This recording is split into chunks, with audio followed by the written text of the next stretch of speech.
Good morning, everybody, and Happy New Year. That's right, Happy New Year. This is Lindsey Hudson back in the building with another Monday Motivation. Happy to be able to come to you guys today in 2023. We talked about it, we thought about it, now we're here. So if you can hear my voice, see my image, or just in some way or form be in the land of the living in 2023, you are a winner. You're well accomplished and destined to great things because you are here. Don't matter what happened last week, last month, last year, 5, 10 years ago, you're here, going into a new year. And with the right attitude, it can be a great year for you. And I wish that to be the case.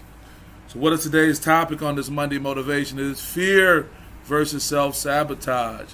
Fear versus self-sabotage. You know, how can we look at self-sabotage? That's right. Just beat your own self up. You know, there's a huge difference, and I want to point this out.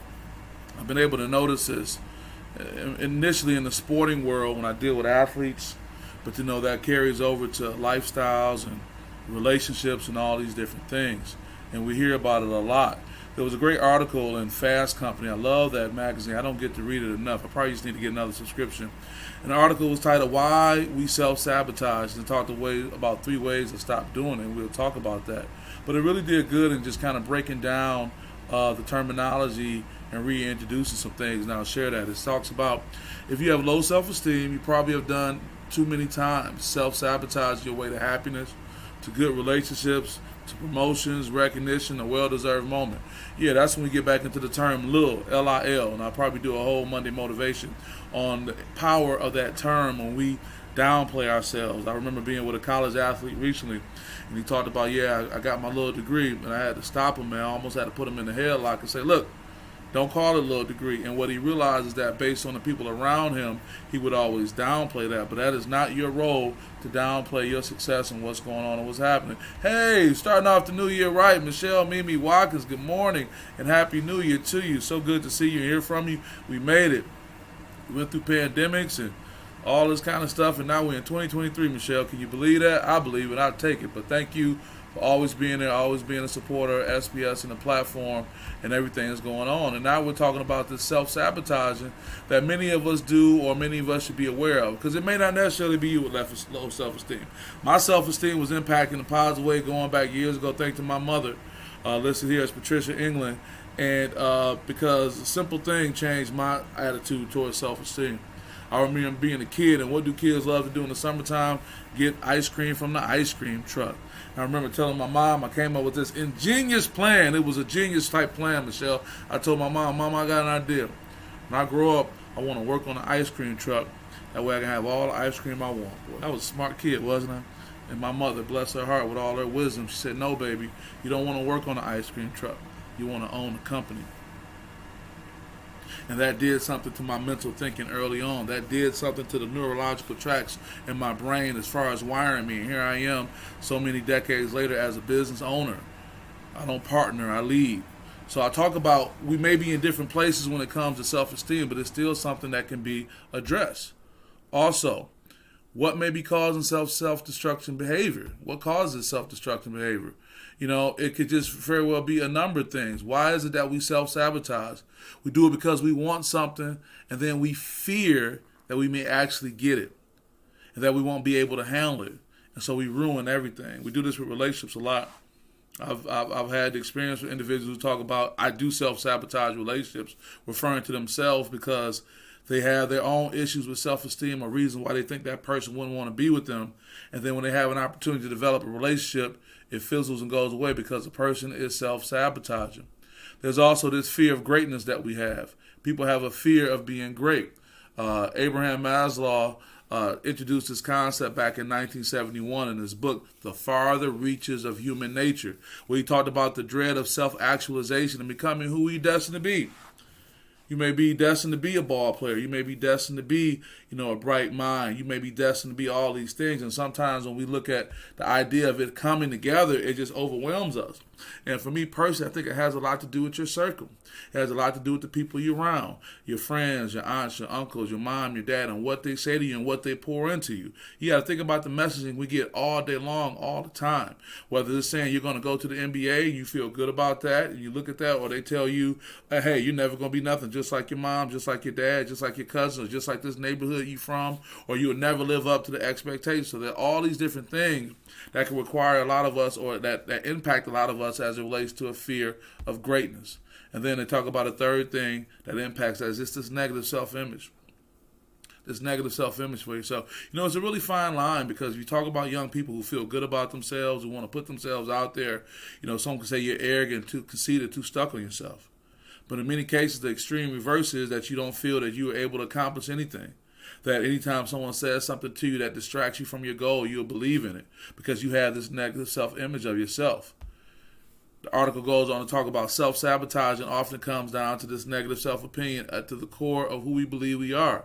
And this self-view is generally challenging to fix. It's really hard. How do you fix a negative self-image that's been ingrained in your brain for years, for decades? It's tough. Also, it's that inner dialogue that goes along the lines of, I knew it, I know you were a loser, you don't deserve this, you're not good enough, you're fake, no one would ever like you, and so on. And social media doesn't help in many cases.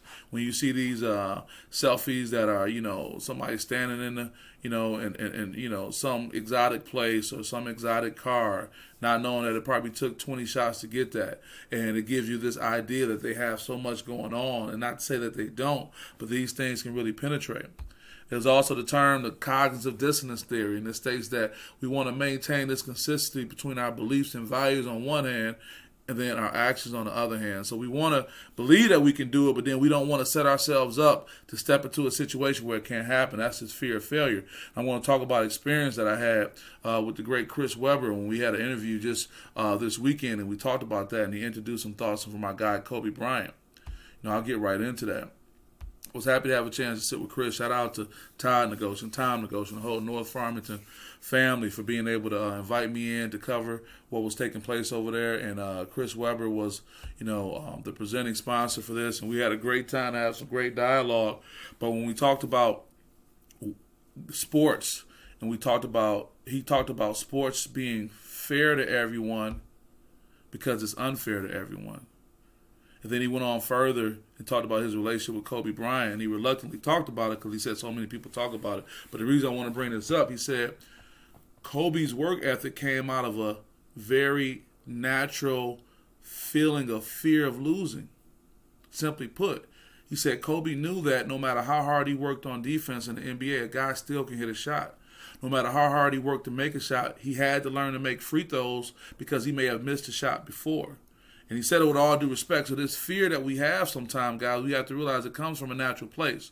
And the difference between self-sabotage is when you're actually contributing to the things that are hurting you.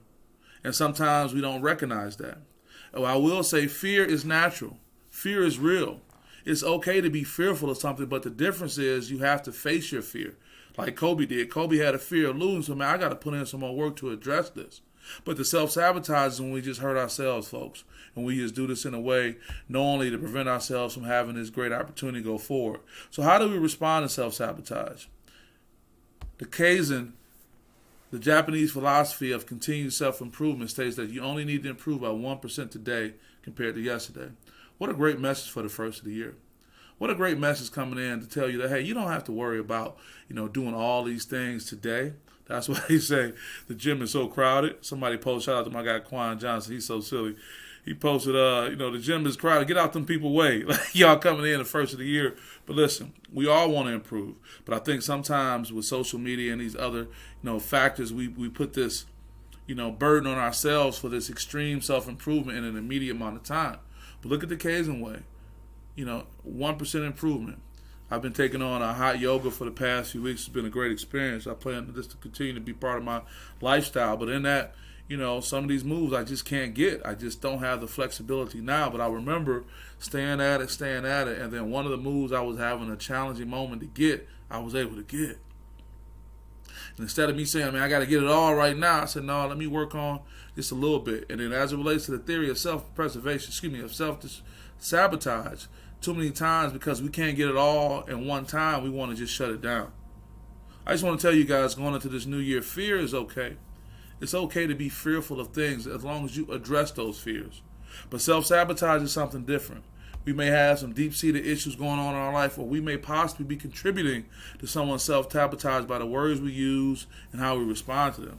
And I'm just here to tell you on this new year, you can get past that. You can have that 1% improvement every day, one extra push-up, a little less to eat. All these different things you can do to help you have success.